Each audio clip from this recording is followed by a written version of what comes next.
Hello दोस्तों, आज हम लोग CAPF 2023 में जितने भी रीजनिंग और मैथ्स के सवाल पूछे गए हैं उन्हें सॉल्व करेंगे। देखिए पहला सवाल, pointing towards a photograph mister Ajit said she is my father's wife son's only sister. Mister Ajit एक फोटोग्राफ की ओर इशारा करते हुए बोल रहे हैं कि वह मेरे पिता की पत्नी के बेटे की इकलौती बहन है।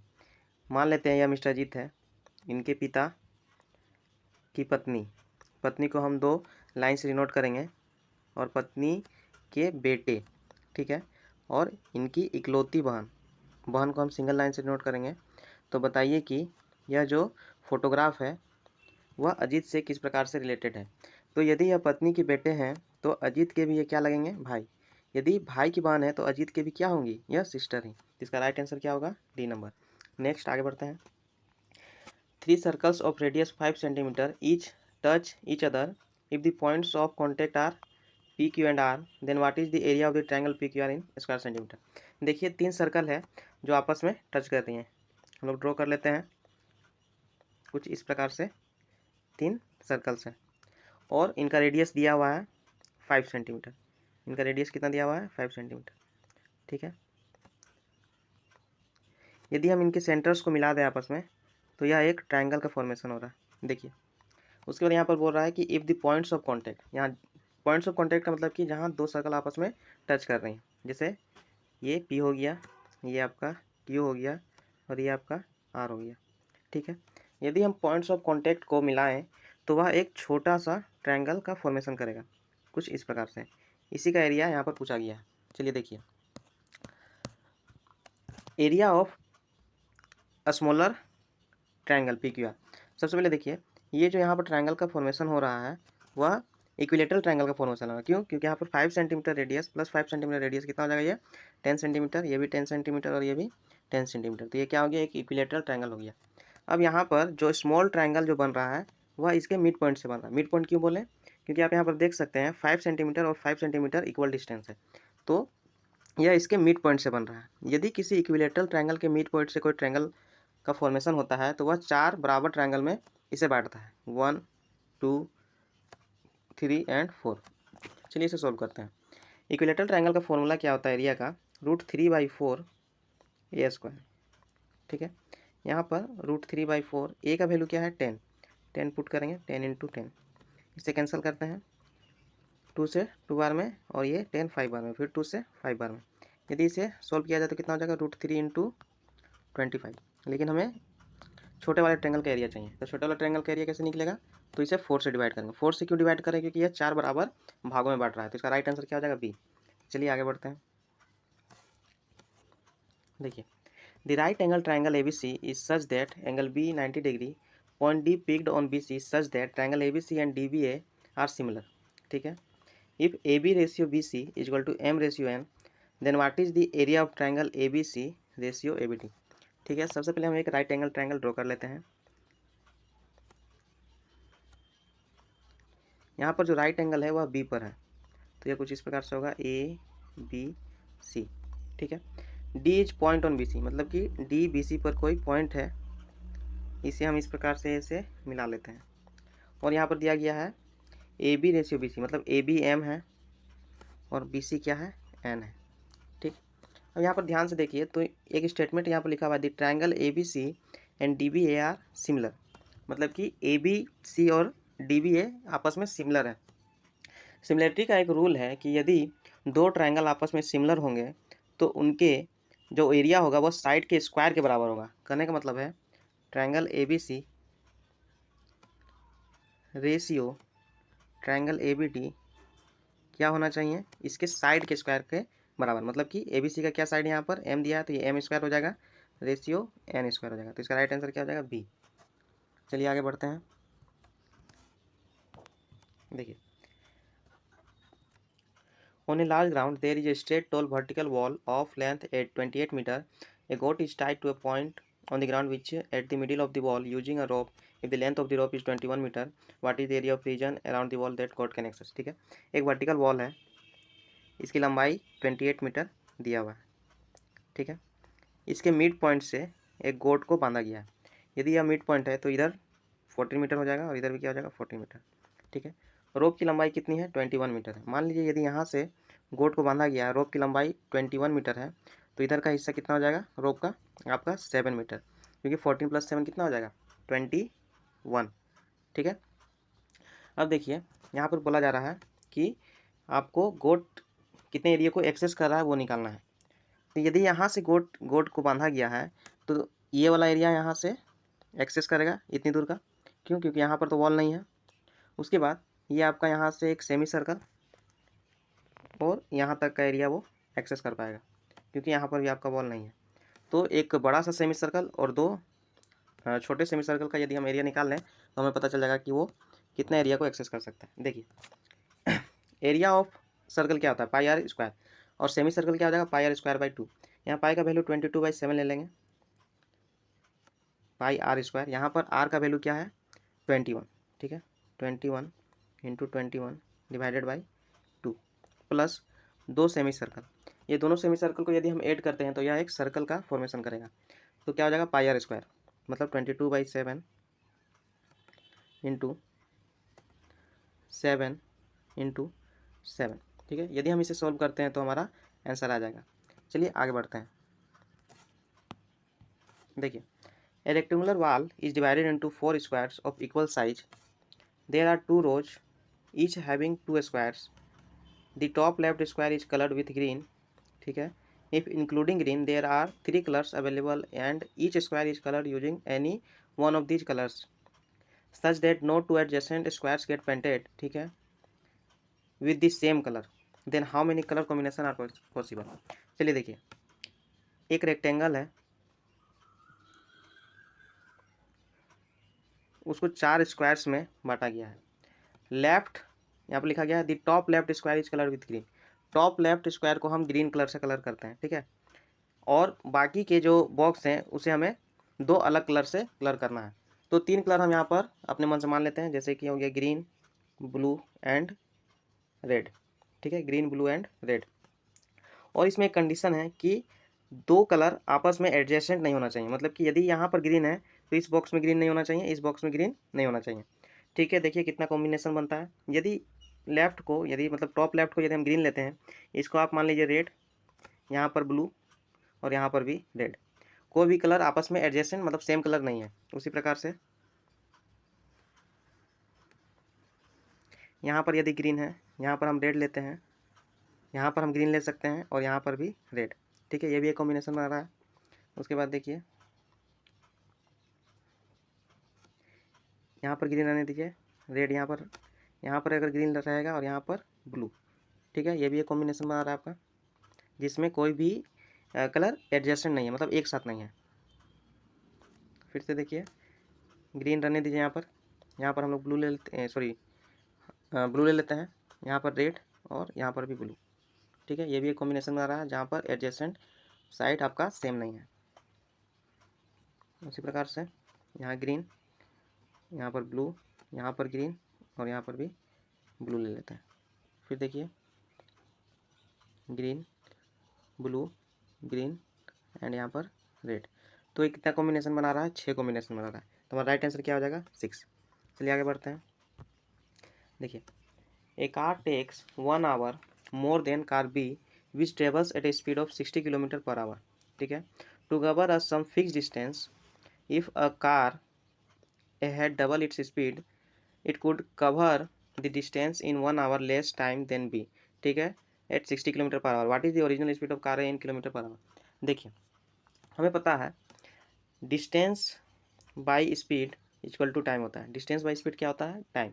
यहाँ पर पहला जो स्टेटमेंट क्या बोल रहा है कि जो कार ए है वह car A takes 1 hour more than B, मतलब कि जो कार ए है वह 1 घंटा अधिक समय लेती है कार बी से। देखिए यदि हमें टाइम निकालना है तो डिस्टेंस बाई स्पीड होगा। तो मान लेते हैं कार ए द्वारा तय किया गया डिस्टेंस डी है और कार ए का स्पीड क्या है ए, तो ये क्या निकल गया कार ए का टाइम। और कार ए जो है वो 1 घंटा अधिक ले रही है, मतलब कि यदि हम कार बी से इसको कार बी के समय से यदि हम इसे माइनस करते हैं तो 1 hour आना चाहिए। ठीक है, और यहाँ पर डिस्टेंस क्या है सेम है, डिस्टेंस क्या है सेम है। तो बी का टाइम क्या हो जाएगा डिस्टेंस अपॉन स्पीड, और यहाँ पर बी का स्पीड दिया हुआ है 60 किलोमीटर, यहाँ पर हम लोग 60 रखेंगे। तो कितना आना चाहिए 1 hour। ठीक है, ये एक इक्वेशन बन गया। अब दूसरा स्टेटमेंट में क्या बोल रहा है कि if car A had double it speed, मतलब कि कार ए अपना स्पीड को डबल करता है, तो जो डिस्टेंस कवर करेगा 1 घंटा में वो less time than be travelling in 60 kilometre. ठीक है, देखिए अब क्या हो रहा है, जो बी है वो 1 घंटा अधिक समय ले रहा है। बी क्या कर रहा है, 1 घंटा अधिक समय ले रहा है। तो यहाँ पर हम बी का टाइम निकालेंगे, तो बी का क्या हो जाएगा, डिस्टेंस अपॉन स्पीड। बी का स्पीड कितना था 60 minus distance upon 2a। 2a क्यों किए, क्योंकि यहाँ पर जो कार ए है वो अपनी स्पीड को क्या कर रहा है, डबल कर रहा है, और इसमें भी क्या है 1 घंटा अधिक समय ले रहा है, तो माइनस करने पर यहाँ पर क्या आना चाहिए 1 आवर। अब आप यहाँ ध्यान से देखिएगा तो जो हमारा RHS है वह क्या हो गया, इक्वल हो गया 1 आवर 1 आवर, तो हमारा LHS भी क्या हो जाएगा, इक्वल हो जाएगा। ठीक है, इसी को हम लोग को सॉल्व करना है। इसे हम लोग इरेज कर लेते हैं, जगह थोड़ा कम है। चलिए देखिए हमारा इक्वेशन क्या था, डी सॉरी एक minute, D by A minus D by 60 equal to D by 60 minus 1/2a। ठीक है, इक्वल हो गया इक्वेशन, क्योंकि हमारा जो RHS था वो इक्वल हो गया था। यहाँ डी होगा, यदि हम डी कॉमन लेते हैं तो डी क्या हो जाएगा, कैंसिल हो जाएगा। यहाँ पर क्या बचा 1/a, ठीक है, minus 1/60 equal to 1/60 minus 1/2a। यदि इस 2a को हम इधर ले आए इक्वल टू के, तो ये क्या हो जाएगा 1/a plus 1/2a equal to 1/60 plus 1/60। ठीक है, अब देखिए यदि हम इसे सोल्व करते हैं तो ये हो जाएगा 2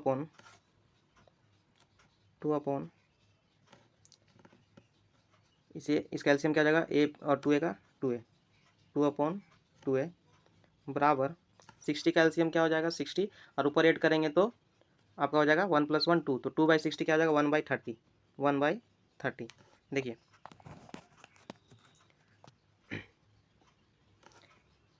ठीक है, यहाँ पर 2 से 2 कैंसिल करेंगे तो हमारा राइट आंसर 30 आ रहा है। लेकिन एक सेकेंड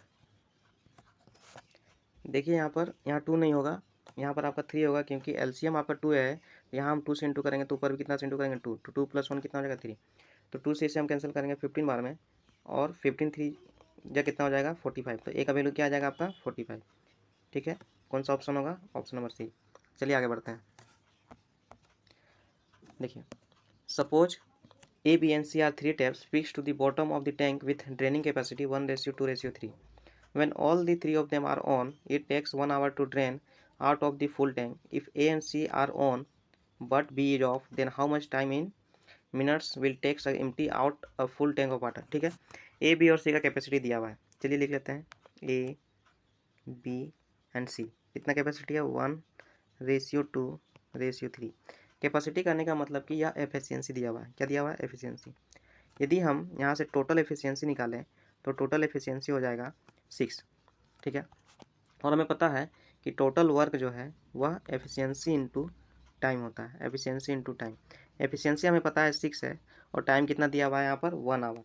लेकिन यहाँ पर आप देख सकते हैं कि जो आंसर हमें निकालना है वह मिनट्स में निकालना है, तो 1 आवर को हम किस में चेंज करेंगे, मिनट्स में। तो कितना हो जाएगा 6 × 60। ठीक है, अब क्या बोल रहा है कि ए और सी को आप ऑन रखिए, लेकिन बी को क्या कीजिए, ऑफ कर दीजिए। यदि हम बी को ऑफ करते हैं तो ए प्लस सी का एफिशिएंसी क्या हो जाएगा 1 + 3 = 4। यदि हम एफिशिएंसी से टोटल वर्क को डिवाइड कर देंगे तो हमें समय मिल जाएगा, ये मतलब कि 4 से डिवाइड कर देंगे तो कितना हो जाएगा, यह इसे हम डिवाइड करेंगे तो 15 4 × 60 और 15 6 कितना हो जाएगा आपका 90। तो इसका राइट आंसर क्या हो जाएगा बी, ऑप्शन नंबर बी 90। चलिए आगे बढ़ते हैं। देखिए assume that the earth is a spherical ball of radius x kilometer with a smooth surface, so one can travel along any direction. If you have traveled from point P on earth's surface along the east direction of कितना distance pi x kilometer, which direction do you have to travel to return to P, so distance required travel is minimum। चलिए ठीक है, देखिए चलिए कुछ assume करते हैं हम यहाँ पर। मान लीजिए यह एक अर्थ है, ठीक है। इसे थोड़ा 3D दिखाने के लिए यदि हम इस प्रकार से अगर इसे ट्रेवल करते हैं ईस्ट से वेस्ट की तरफ या नॉर्थ से साउथ की तरफ, तो कुछ इस प्रकार से यह नज़र आएगा। ठीक है, यहाँ पर डिस्टेंस कितना दिया हुआ है, पाई एक्स। यदि हम यहाँ से लेकर के पूरा इसे कवर करते हैं तो ये क्या कहलाया, आपका सरकमफ्रेंस कहलाया। क्या कहलाया, सरकमफ्रेंस। सरकमफ्रेंस होता क्या है, तो 2 पाई आर। यहाँ पर आर का जो वैल्यू है कितना है, 2 पाई एक्स दिया हुआ है। कितना दिया हुआ है, 2 पाई एक्स। 2 पाई एक्स का मतलब कि पृथ्वी का एक पूरा चक्कर लगाना, पृथ्वी का एक पूरा चक्कर लगाना। ठीक है, यदि हम यहाँ से पाई एक्स निकालें तो कितना हो जाएगा, 1/2। यहाँ पर जो पाई एक्स डिस्टेंस दिया हुआ है उसका मतलब कि हम लोग यहाँ पर क्या कर रहे हैं, पृथ्वी का आधा ही चक्कर लगा रहे हैं। जैसे मान लीजिए यह एक अर्थ है, पॉइंट पी से यदि हम स्टार्ट करते हैं और इस प्रकार से घूम के हम यहाँ पर यहाँ ही तक हमें डिस्टेंस ट्रेवल करना है, और ये डिस्टेंस कितना हो गया, पाई एक्स डिस्टेंस हो गया। अब बोला जा रहा है कि आप वापस से पी डिस्टेंस तक, मतलब पी पॉइंट पर मिनिमम डिस्टेंस ट्रेवल करते हुए कौन से डायरेक्शन से आप पहुँच सकते हैं। तो यदि हम यहाँ से ट्रेवल करके इस पॉइंट तक पहुँचते हैं, वापस हमें पी तक आना है, तो हम यही डिस्टेंस ले सकते हैं, यही रूट ले सकते हैं। तो यह एक डायरेक्शन हो गया।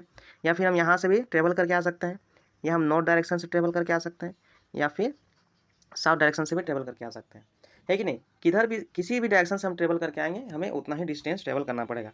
तो इसका आंसर क्या हो जाएगा, ईस्ट ओनली वेस्ट ओनली नहीं होना चाहिए, ये सब क्या होगा, एनी फिक्स डायरेक्शन। तो ऑप्शन नंबर डी इसका राइट आंसर होगा। चलिए आगे बढ़ते हैं। देखिए, how many 3-digit numbers are possible such that the difference between the original number and the number obtained by reversing the digit is 396। देखिए यहाँ पे क्या बोल रहा है कि एक 3 डिजिट का नंबर है, यदि हम उसके नंबर्स को डिजिट को रिवर्स करते हैं तो दोनों का डिफरेंस कितना आना चाहिए, 396। मान लेते हैं कि नंबर है आपका XYZ। ठीक है, यदि हम इसे रिवर्स करके लिखेंगे तो क्या हो जाएगा, ZYX, और ये दोनों का डिफरेंस कितना होना चाहिए आपका, 396। ये बोल रहा है क्वेश्चन में। अब देखिए, यदि हम इसे एक्सपेंड करके लिखते हैं तो क्या होगा, 100x plus 10y plus z minus 100z plus 10y plus x। ठीक है, अब यहाँ से आप देख सकते हैं ये आपका 10y और यहाँ का 10y क्या हो जाएगा, कैंसिल हो जाएगा। 100x में से x को यदि हम सब्ट्रैक्ट करेंगे तो यहाँ पर क्या बचेगा, 99x। उसी प्रकार से यहाँ पर 99z माइनस इक्वल टू क्या हो जाएगा यहाँ पर, 396। यदि 99 यदि हम कॉमन ले लें तो यहाँ होगा x minus Z equal to 4। ये क्या बन गया, हमारा एक इक्वेशन बन गया। देखिए, x minus Z equal to 4, मतलब कि x और z में वैसे नंबर लेना है जिसका डिफरेंस क्या होगा, 4 होगा। कौन कौन सा नंबर हो सकता है, एक 9 और 5 ले सकते हैं। x के जगह पर क्या होगा 9 और z की जगह पर क्या होना चाहिए 5, तो इसका डिफरेंस 4 आएगा। इसी प्रकार से और कितने नंबर हो सकते हैं, तो आप देख सकते हैं यहाँ पर होना चाहिए 8, एक कम करते जाइए, और यहाँ पर 4, इसका भी डिफरेंस कितना आएगा, 4 ही आएगा। एक कम करते जाइए, यहाँ पर होना चाहिए 7, 3, उसी प्रकार से 6, 2, 5, 1, कितना हो गया, 1 2 3 4, 4 पेयर बन रहा है। अब देखिए यहाँ पर और क्या बोला गया है कि जो नंबर्स है वह रिपीट नहीं होना चाहिए, नो डिजिट इज रिपीटेड।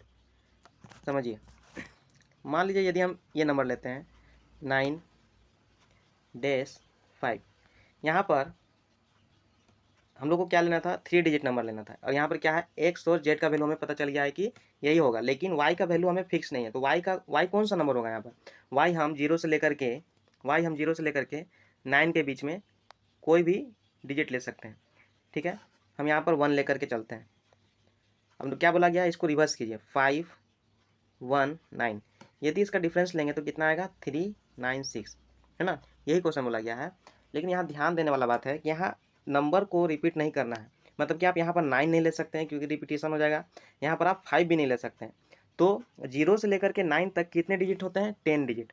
0 से लेकर के 9 तक टोटल 10 डिजिट होता है, उसमें से आप 2 डिजिट नहीं ले सकते हैं, प्रत्येक पेयर में 2 डिजिट नहीं ले सकते हैं। तो लेना कितना होगा, 8 डिजिट, मतलब प्रत्येक पेयर में 8 नंबर आपको लेना है। 8 नंबर इसमें, 8 नंबर इसमें, 8 इसमें बनेगा, 8 इसमें बनेगा और 8 इसमें बनेगा। तो टोटल कितना हो गया, 8 प्लस कितना हो गया, 8, कितने बार है 5 बार, तो 8 5 जा 40, इसका राइट आंसर क्या हो जाएगा 40। चलिए नेक्स्ट आगे बढ़ते हैं। देखिए क्या बोला गया है, the next 3 items are based on a survey on occurrence of vowel in certain book represent of whether they are in upper or lower case. For how many pairs of vowel is the chance of occurrence of any one of the two more than 34% in the book? क्या है pairs.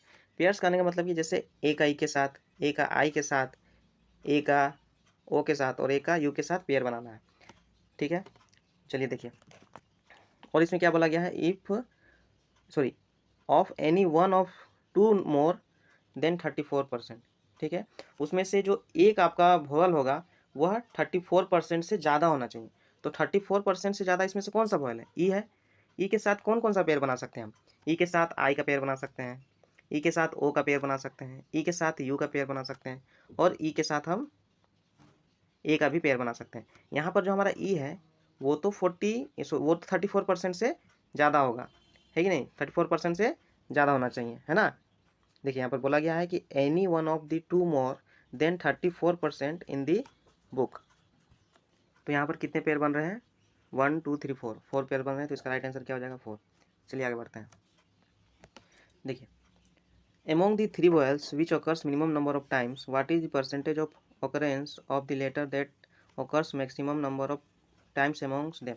ठीक है, कौन कौन सा vowel है जो सबसे जिसका परसेंटेज सबसे कम है। तो इसमें आई हो गया आपका, ओ हो गया और यू हो गया। कितना दिया हुआ है 15, 8 एंड 12। अब इन तीनों में से जो सबसे अधिक है उसका परसेंटेज क्या होगा, तो उसका परसेंटेज कैसे निकालेंगे, 15 बाई, ठीक है, टोटल कितना है आपका, तो टोटल आपका है कितना हो जाएगा यहाँ पर 12 + 8 20, 10 30 5 35, 35। इसको यदि हम 100 से इंटू करते हैं तो हमें परसेंटेज पता चल जाएगा। यहाँ पर कैंसिल कर सकते हैं, 5 से 3 बार में, 7 बार में, तो 3/7 का आपका परसेंटेज वैल्यू कितना होता है 42, 6/7%। इसका राइट आंसर क्या हो जाएगा, ऑप्शन नंबर ए। देखिए, if O and U irrespective of upper and lower case occur exactly 4050 times, then how many times does the letter E occurs in the book in the upper or the lower case? ठीक है, यहाँ पर क्या बोला गया है, O और U का वैल्यू कितना दिया हुआ है 5040। यदि हम O का परसेंटेज वैल्यू कितना है 8 और U का परसेंटेज वैल्यू कितना है 12, 8 और 12 को यदि हम ऐड करते हैं तो 20% का वैल्यू कितना है 5040। और हमसे पूछा गया है कि E का आप वैल्यू निकालिए, ई कितने टाइम्स है, तो ई का कितना हो जाएगा, ई का वैल्यू कितना है 45, मतलब कि 45% का हमें निकालना है। तो क्या हो जाएगा 5040 डिवाइडेड बाई 20 इंटू 45। इसे यदि हम सोल्व करेंगे तो ये आ जाएगा 11340। कौन सा ऑप्शन है, डी नंबर। चलिए आगे बढ़ते हैं। देखिए, suppose A B and C are 3 distinct natural number such that a + b + c = abc. Consider the following statement. The arithmetic means of a, b and c is a natural number. The harmonic mean of a, b and c lies between 1 and 2. Which of the statement given below is correct? ठीक है, देखिए यहाँ पर क्या equation दिया हुआ है, a + b + c = abc। यहाँ पर हम वैल्यू पुटिंग कर सकते हैं, ऐसा कौन सा नंबर लिया जाए कि यह इक्वेशन को सेटिस्फाई करे। तो यहाँ पर यदि हम 1 + 2 + 3 लेते हैं और यहाँ पर भी 1 × 2 × 3 करेंगे तो ये कितना आ जाएगा 6 = 6। तो ये जो वैल्यू है यह इस इक्वेशन को क्या कर रहा है, सेटिस्फाई कर रहा है। चलिए 1 नंबर में क्या बोला गया है कि अर्थमेटिक मीन। अर्थमेटिक मीन का फॉर्मूला क्या होता है, a + b + c divided by कितने नंबर्स हैं, 3 नंबर्स। ठीक है, a + b + c का वैल्यू क्या है 1 + 2 + 3 डिवाइडेड बाई 3, कितना हो जाएगा 6 डिवाइडेड बाई 3 = 2। 6 divided by 3 = 2। और इसमें क्या बोला गया है कि इज अ नेचुरल नंबर, तो 2 क्या है हमारा नेचुरल नंबर, इसका मतलब कि 1 तो आपका सही है। उसके बाद यहाँ पर दूसरा नंबर में क्या बोला गया है कि दी हार्मोनिक मीन। अब हार्मोनिक मीन का फॉर्मूला क्या होता है, तो हार्मोनिक मीन का फॉर्मूला होता है HM का, कि जितना आपका नंबर है 3 divided by 1/a + 1/b + 1/c। इसमें वैल्यू पुट करिए, 3 डिवाइडेड बाई 1/2 + 1/1 + 1/2 + 1/3। कितना हो जाएगा 3/6 + 3 + 2 डिवाइडेड बाई 6 कितना आएगा ये, इसको सॉल्व करने पर 18/11। यदि हम इसे डिवाइड करते हैं तो 1 पॉइंट समथिंग आएगा, 1 पॉइंट समथिंग आएगा। बोल क्या रहा है कि लाइज बिटवीन 1 एंड 2, तो 1.16 1 और 2 के बीच में ही लाई करेगा। दूसरा स्टेटमेंट भी क्या है हमारा सही है, तो इसका राइट आंसर क्या होगा, only 1 only 2 both 1 and 2 neither 1 and 2। तो दोनों स्टेटमेंट सही है, तो बोथ 1 एंड 2।